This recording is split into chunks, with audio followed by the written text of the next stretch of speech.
What is your format? Let's look at 4 of the main types of podcasting formats. Solo host, off the top, or unscripted. This is very difficult and usually not for a rookie. You have no one to play off of, no outline or script to refer to, and you can quickly fall victim to long bouts of awkward silence. What are some of the advantages of this style? Well, it's the easiest format to get started. You can do this podcast right now.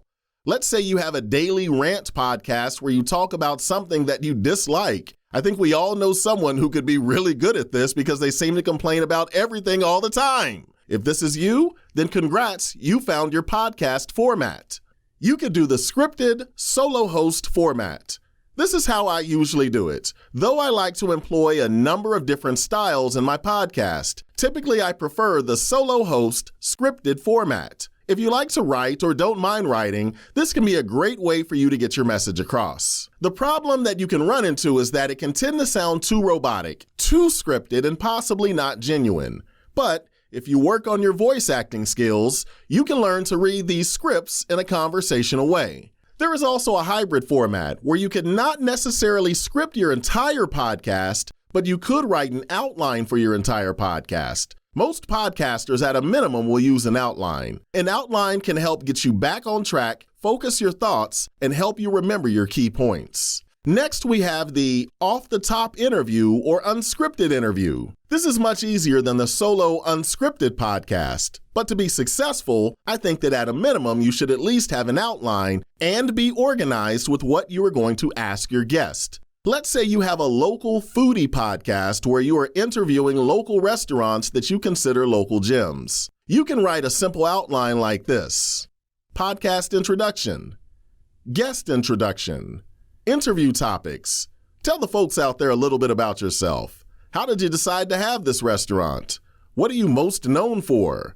What makes you different than other restaurants? Where are you located and when are you open? Anything else? Thank your guest.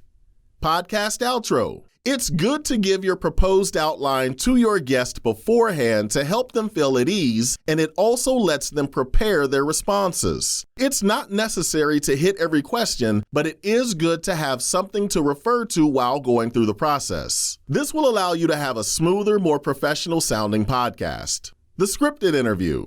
This is usually best for a business to ensure that everything is perfect. As in, let's say that you are a marketing firm and you are wanting to increase awareness for your services. You can have a scripted interview where you interview people within the firm, all with the understanding that the entire interview would be scripted. You see, when the conveyance of the message is absolutely critical, you should always lean to more scripting as opposed to less scripting. If you're wanting to show your expertise, your knowledge, and really your overall value, you have to script the entire podcast interview. This is, in my opinion, the only way to get it absolutely right. Then we have the theatrical podcast. This is essentially a full-out show with script, sound effects, the whole shebang. There are quite a few theatrical podcasts out there, and the production is serious. This is not for the rookie, but can be done with the help of skilled voice actors, writers, and podcast editors.